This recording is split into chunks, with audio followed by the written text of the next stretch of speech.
വയനാട് ജില്ലയിൽ പുൽപ്പള്ളി മുള്ളംകൊല്ലി പഞ്ചായത്തിൽ പാടിച്ചിറ എന്ന സ്ഥലത്താണ് നമ്മൾ നിൽക്കുന്നത്. ഈ ഭൂമിയുടെ ഗുണം എന്താണെന്ന് ചോദിച്ചാൽ 50 വർഷമായിട്ട് ഈ ഭൂമിയിൽ യാതൊരുവിധ ഡിസാസ്റ്റേഴ്സും അല്ലെങ്കിൽ ലാൻഡ് സ്ലൈഡ്, എർത്ത്, ഫ്ലഡ് അങ്ങനെയുള്ള യാതൊരുവിധ ഡിസാസ്റ്റേഴ്സും സംഭവിച്ചിട്ടില്ല. അതോടൊപ്പം തന്നെ 50 വർഷത്തേക്ക് national disaster management and Kerala state disaster management റിപ്പോർട്ടിൻ്റെ അടിസ്ഥാനത്തിൽ യാതൊരുവിധ ദുരന്ത സാധ്യതയും ഉള്ള മേഖലയല്ല.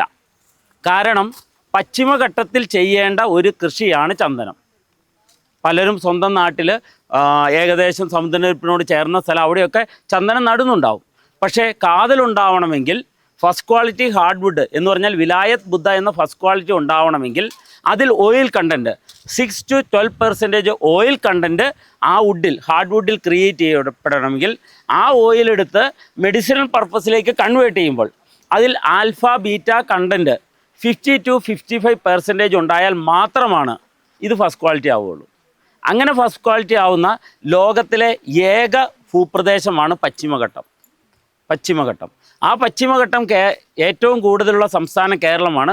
ആ കേരളത്തിൽ അതുള്ള 3 ജില്ലകൾ ഇടുക്കി, പത്തനംതിട്ട, വയനാട്. അതിൽ ഗ്രീൻ സോണായിട്ടുള്ള പുൽപ്പള്ളി പാടിച്ചിറയിലാണ് 1400 ഏക്കറിൻ്റെ ഈ പ്രൊജക്റ്റ് നമ്മൾ ഇംപ്ലിമെൻ്റ് ചെയ്യുന്നത്. ഓക്കെ, അപ്പോൾ അങ്ങനെ ഈ സ്ഥലം ഏറ്റെടുത്തു. ഈ സ്ഥലം ഏറ്റെടുക്കുന്നതിൻ്റെ ഒപ്പം തന്നെ ഇതിൽ നമുക്ക് മറ്റൊരു ഘടകമാണ് മണ്ണിൻ്റെ ഘടന. ഇതിൻ്റെ pH ലെവല്, ഇതിൻ്റെ dark black soil with clay കണ്ടൻ്റാണ് ഈ മണ്ണിൻ്റെ അഡ്വാൻറ്റേജ്. ആ മണ്ണിൻ്റെ അഡ്വാൻറ്റേജും കൊണ്ടാണ് വെറും 8 തൊട്ട് 10 മാസം വരെ ഈ ഒരു തൈ നട്ട് വളർത്തി ഏകദേശം 5 അടി തൊട്ട് 6 അടി വരെ ഉയരത്തിലേക്ക് എത്തിക്കാൻ കുറേ കാലം കൊണ്ട്, ലോങ് മെച്യൂരിറ്റി പീരീഡ്, കുറേ കാലം എടുത്ത് വളരുന്ന ഒരു ചന്ദനത്തെ കുറഞ്ഞ കാലം കൊണ്ട് വളർത്താൻ സാധിച്ചത് ഇതിൻ്റെ ഭൂമിയുടെ ഒരു അഡ്വാൻറ്റേജാണ്. അതോടൊപ്പം തന്നെ നമ്മളിവിടെ ഉപയോഗിക്കുന്ന ഒരു കൃഷിരീതി കൂടി അതിനകത്ത് പ്രാധാന്യമുണ്ട്.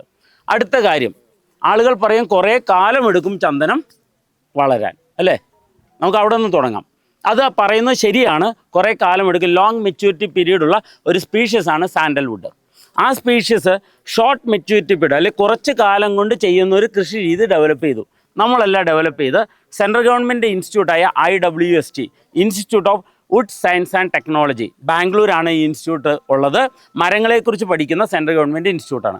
അവരാണ് കുറച്ച് കാലം കൊണ്ട് വളരുന്ന കൃഷി രീതി ചന്ദനത്തിൽ ഡെവലപ്പ് ചെയ്തത്. എന്താണ് ആ കൃഷി രീതി എന്ന് ചോദിച്ചാൽ, ചന്ദനം ഒരു ഹെമി പാരസൈറ്റ്, അർദ്ധപരാഗ സസ്യമാണെന്ന് കണ്ടുപിടിച്ചു. എന്ന് പറഞ്ഞാൽ സ്വയം വളരാനുള്ള കഴിവ് പകുതിയേ ഉള്ളൂ. അപ്പോൾ മണ്ണിൽ നിന്ന് ലവണങ്ങളും വെള്ളവും ന്യൂട്രീഷ്യൻസും ഒക്കെ വലിച്ചെടുക്കാനുള്ള കഴിവ് പകുതിയേ ഉള്ളൂ. ബാക്കി കഴിവ്, ഓൻ്റെ കഴിവ് എന്നാണെന്നറിയാമോ? ഓന് മോഷണമാണ്. നിങ്ങളങ്ങനെ ടഫായിട്ട് നിൽക്കാതിരിക്കാൻ വേണ്ടിയിട്ടാണ് ഞാൻ അങ്ങനെ പറഞ്ഞത്. മോഷണം എന്ന് പറഞ്ഞാൽ മറ്റൊരു ചെടി അതിൻ്റെ ആവശ്യത്തിന് വേണ്ടി വലിച്ചെടുക്കുന്ന വെള്ളവും ലവണങ്ങളും ന്യൂട്രീഷ്യൻസൊക്കെ ഇതിൻ്റെ വേരുകളുമായിട്ട് ക്ലബ് ചെയ്ത് വലിച്ചെടുക്കുക. ഇതാണ് ആൾക്ക് ബാക്കി പകുതി കഴിവുള്ളത്.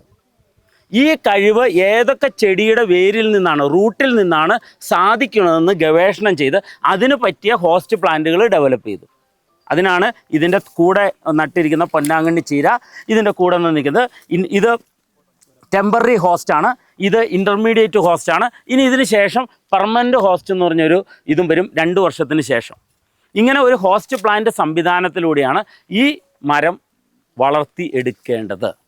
എന്തിനത് പ്രത്യേകം പറയണമെന്ന് വെച്ച് കഴിഞ്ഞാൽ, അല്ലാതെ വളരുന്നത് സ്വാഭാവികമായി വളരുന്നതാണ്. അത് 30, 40, 50 വർഷം എടുക്കും. കുറഞ്ഞ കാലം കൊണ്ട് ഒരിക്കലും അതിൽ ഹാർവസ്റ്റ് നടക്കില്ല.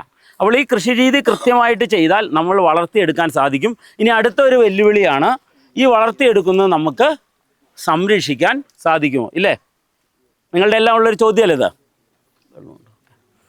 അടുത്തൊരു വെല്ലുവിളിയാണ് സംരക്ഷിക്കാൻ സാധിക്കുമെന്നുള്ളത്. സ്വാഭാവികമായിട്ട് ഒരു വ്യക്തിക്ക് ഈ ഒരു പ്രൊജക്റ്റ് സംരക്ഷിക്കാൻ സാധിക്കില്ല. ഞങ്ങളത് കൃത്യമായിട്ട് പറയുന്നത് ഞങ്ങളുടെ എക്സ്പീരിയൻസ് മാത്രമല്ല. കർഷകശ്രീയിലെ ഒരു ആർട്ടിക്കിളിൽ കൃത്യമായിട്ട് പറയുന്നുണ്ട്.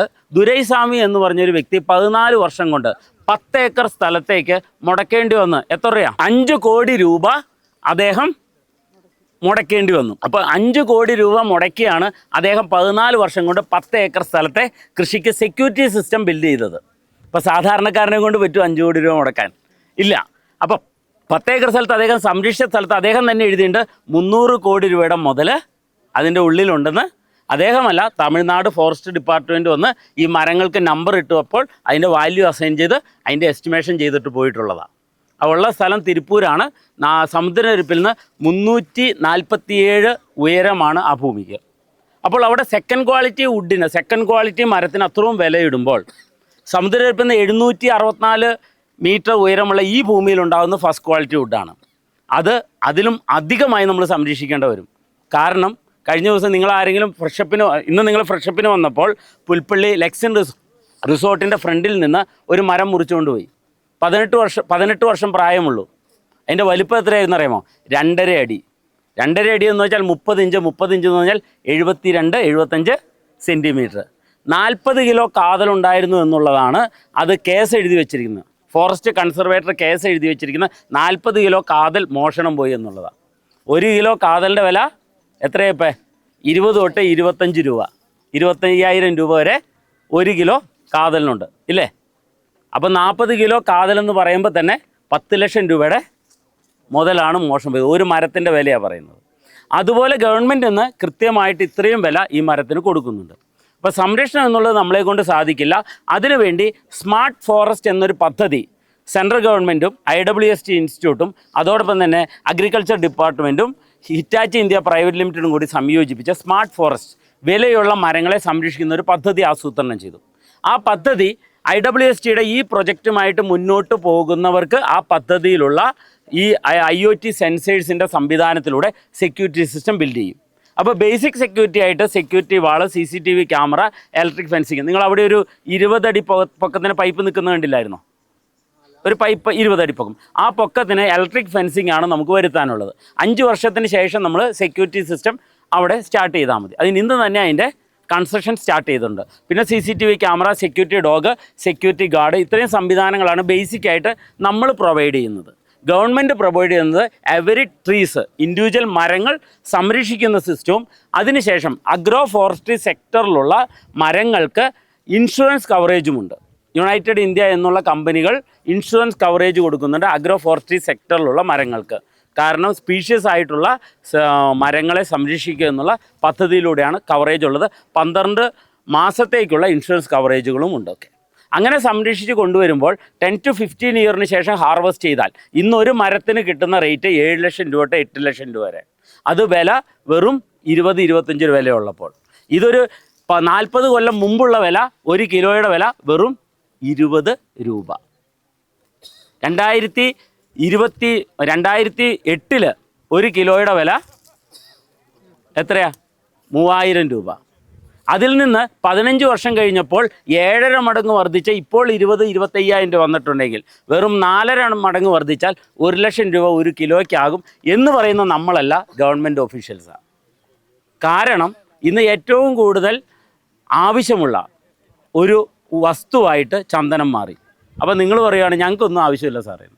ശരിയാ, നിങ്ങൾക്ക് ആർക്കും അതിൻ്റെ ആവശ്യമില്ല. പക്ഷേ ഇത്രയും ഡിമാൻഡ് വർദ്ധിക്കുന്ന ഈ ഒരു ഉൽപ്പന്നം, സാൻഡൽവുഡ് ഓയിൽ ഉപയോഗപ്പെടുത്തിയിട്ടുള്ള ട്രീറ്റ്മെൻറ്റ്, അരോമ തെറാപ്പി, അതോടൊപ്പം തന്നെ ഇതിൽ നിന്ന് എക്സ്ട്രാക്ട് ചെയ്തെടുക്കുന്ന ആൽഫ ബീറ്റ കണ്ടൻറ്റുകളുടെ മെഡിസിനൽ പർപ്പസിൻ്റെ യൂസേജ്, ക്യാൻസർ വരെയുള്ള രോഗങ്ങൾക്ക് വേണ്ടിയിട്ടുള്ള ഉപയോഗിക്കാനുള്ള കെമിക്കൽ കണ്ടൻറ്റുകൾ, അതോടൊപ്പം ഈ സാൻഡൽവുഡ് ഓയിൽ ഉപയോഗിച്ചിട്ടുള്ള sandalwood soap, Karnataka soaps and detergents ലിമിറ്റഡിന് ഒരു വർഷം വേണ്ടത്, ഒരു വർഷം എത്ര ലിറ്ററാണ് വേണ്ടേ? 4000 ലിറ്റർ സാൻഡൽവുഡ് ഓയിൽ കഴിഞ്ഞ 2022-23 സാമ്പത്തിക വർഷം ആവശ്യം വന്നു. 153 കോടി രൂപയ്ക്കാണ് അത് പർച്ചേസ് ചെയ്തത്. ഇത് കൊടുത്തത് നമ്മളല്ല, ഓസ്ട്രേലിയക്കാരാണ്. അവർ 20 വർഷങ്ങൾക്ക് മുമ്പ് നമ്മുടെ നാട്ടിൽ വന്ന് സീഡ് കളക്ട് ചെയ്തുകൊണ്ടുപോയി വെസ്റ്റേൺ ഓസ്ട്രേലിയ പെർത്ത് എന്നുള്ള സ്ഥലത്ത് പ്ലാന്റേഷൻ നടത്തി ഇന്ന് ലോകത്തെ നമ്പർ 1 ഇന്ത്യൻ സാൻഡൽവുഡിൻ്റെ മർച്ചൻ്റ് അവരാണ്. അപ്പോൾ ഇന്ത്യയിലേക്ക് വേണ്ട ആവശ്യം ഇന്ത്യയിൽ തന്നെ ഉൽപ്പാദിക്കുക, മെയ്ക്ക് ഇൻ ഇന്ത്യ എന്ന പ്രൊജക്റ്റിലൂടെയാണ് സെൻട്രൽ ഗവൺമെൻറ് ഈ പ്രൊജക്റ്റ് ഇംപ്ലിമെൻറ്റ് ചെയ്തിരിക്കുന്നത്. അപ്പോൾ നമുക്ക് വേണ്ട ഉൽപ്പന്നം ഉൽപ്പാദിപ്പിച്ച് നമ്മുടെ ആവശ്യം കഴിഞ്ഞാൽ മാത്രമാണ് ഇതിൻ്റെ ബാൺ നിർത്തുകയുള്ളൂ. ബാൺ എന്ന് പറഞ്ഞാൽ നിങ്ങൾ പലതും ചിന്തിക്കുന്ന പോലെ തന്നെ ഗവൺമെൻറ് വെട്ടാൻ സമ്മതിക്കില്ല, അതിന് കുറേ നിയന്ത്രണങ്ങളുണ്ട്, നടാൻ പറ്റില്ല എന്നുള്ള ചിന്താഗതികളുടെ കാരണം എന്താണെന്ന് വെച്ചാൽ ഇവിടെ ഹാർവെസ്റ്റ് ചെയ്യപ്പെടുന്ന മരങ്ങളുടെ ആവശ്യകത ആദ്യം ആർക്കാണ്? ഇവിടുത്തെ ഗവൺമെൻറ്റിന്, നമുക്ക് തന്നെയാണ്. അത് പൂർത്തീകരിച്ചാൽ മാത്രമാണ് ഇതിൻ്റെ എക്സ്പോർട്ടിങ് ഗവൺമെൻറ് ഓപ്പൺ ചെയ്യുകയുള്ളൂ. അതിനു വേണ്ടിയിട്ടാണ് ഈ ഒരു പ്രൊജക്റ്റ് ഗവൺമെൻറ് കൊണ്ടുവന്ന് അത് 3 സ്റ്റേറ്റുകൾ കൃത്യമായിട്ട് ചെയ്യുന്നു. 4ാമത്തെ സ്റ്റേറ്റിൽ ഈ പ്രൊജക്റ്റ് ചെയ്യുന്ന ഏക കമ്പനി നമ്മളാണ്. അത് ചെയ്യുന്ന ഏക കർഷക സംഘവും നമ്മൾ തന്നെയാണ്.